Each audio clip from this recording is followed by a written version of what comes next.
Welcome back to Elevate El Paso, guys. We have made our way down to the Boys and Girls Club where we're with Gillez Marini. Gillez, how are you, brother? I'm very good, man. And you? I'm doing well. You have come and given a speech to the Boys and Girls, motivational speech, a little bit about your life and how your career has evolved. Tell us a little bit of what it's meant for you to be down here and had this opportunity to speak to the young crowd. Well, first of all, it's the first time I do that. Really? So what was your reaction? I was a little bit worried because I didn't know what to expect. I never done that. It's the first time you do something, you don't know what to expect. I realize now that it's much more important than I thought. Right. And I didn't take it lightly. Of course, otherwise I would not be here. I think helping kids is a cause that every adult should endeavor because they are the future of everything. So educating them, it's the first thing that is extremely, with health, is the first most important thing, of course. So when I was asked by Tony to come here, it was just logical for me to come here and spend a couple of days here and do that. Yeah, and you did a great job. And for it being your first time, I mean, you're a natural there. Tell me. Thank you. Did you picture everybody naked? No. I've heard about that technique and I never used it, thank God. Otherwise I would go like, right. You forget about talking. Why is he acting like that? But no, it was good. It was important. It meant a lot to me, and I also realized it meant a lot to people there. Yeah. Here, and it's wow. I don't know what to say except wow. So our show is geared towards raising quality of life. Mm-hmm. And as somebody who has come from a foreign country, who has had to start over from the bottom, as many El Pasoans are, what advice do you have? How do you keep motivated? How do you not give up? Yeah, I think when people say, "Well, it happened to you," no. It happened to me because I did not stop. Right. The person that stopped or give up. There's situations in life. Don't get me wrong, but I think it's important to focus on your goal and never look back. It's going to be a lot of in my business, 99% of the time, it's rejection. Imagine this. Yes. Every day is no. You're not good enough. You have an accent, you're too old, you're too young, you're not big enough, you're not small enough, whatever the reason. I just blame him on my talents when I don't get the job and I have to work harder. That's how I do it. The way I'm my worst critic also. So when that happens to you, it's a wake-up call every day because you don't wait for people to tell you, no, it didn't work out, it didn't. So I think what's the most important to do is to not put your arms down. I understand life and how, unfortunately, sometimes there are situations, but don't lose sight of your goals because as soon as you do that, you're just going to live with regrets for the rest of your life. So if it happens to me, and there was no reason why it happens to me more than anyone else, no matter what you want to do in life, just simply do it. If ever you wonder why you, then why not you? Exactly. And if ever you feel like why not you, and put yourself in the satellite and look down on all these millions of little ants called humans. Why not you? Yeah. We're making it too complicated. That's what I'm gonna do. Boom, that's what you're gonna do. Exactly.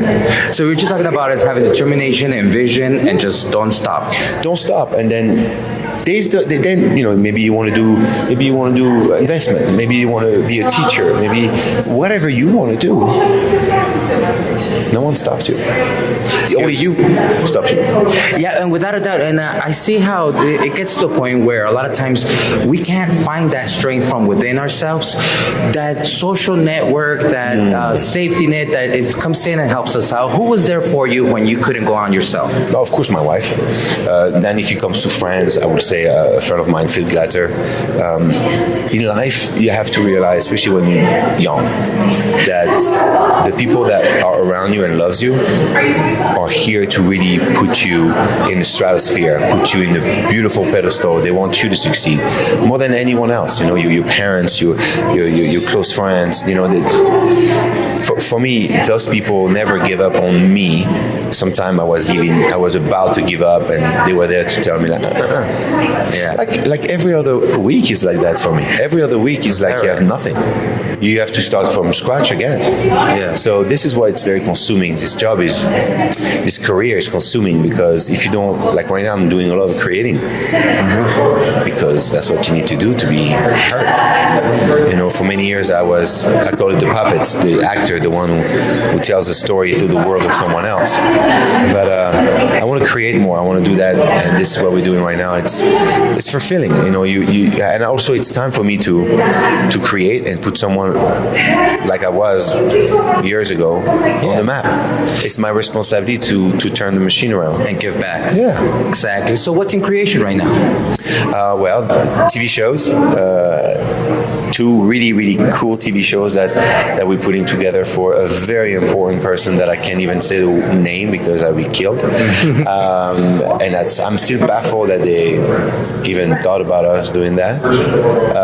Also, writing movies, a lot of Bible and synopsis, we call it, for different networks that are shooting enormous amount of movies. So I'm really intrigued about what's going to happen the next few weeks right now. It's really cool for me. Now, one of the things that stands out to me from you is your humility and that personality.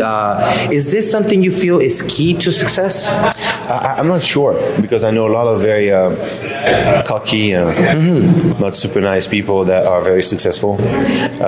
To each his own. Look, we all go to the same place. I want my kid of my kid saying like, hey, grandfather was like a stand-up guy. He did a lot of cool stuff.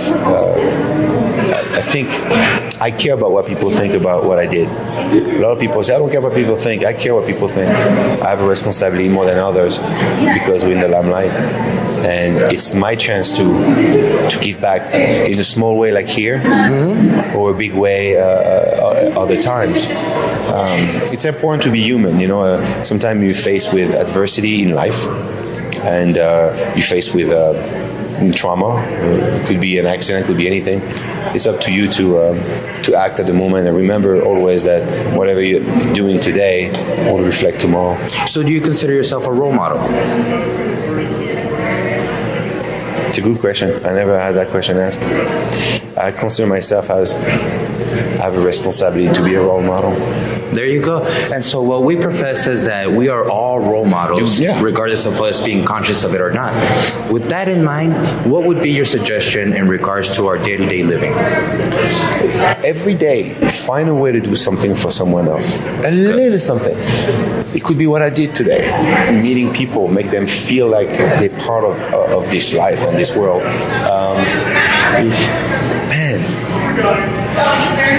Being a role model is, for me personally, teachers are good, or other teachers for me are like my kids. When they go, oh, my teacher did, my teacher that, I always go, listen to me. Even if teacher is wrong 1,000%, and she give you a D when she should have a good on her. She's showing what life is about. She's a role model. Right. Because when you come out of school, it's not going to happen. Right. They're going to go, wow, you lost your job, or whatever it is that will really break your heart. So those people are there. For me, teachers are everything in this world. Not only in America, everything. They are the role models of the world. Yeah, I completely agree. Gillez, thank you so much for your presence and your words. But I hope we're able to come back at some point and follow up with you as you continue to be involved with us. Thank you. I appreciate it. Thank you so much, El Paso. Love you guys.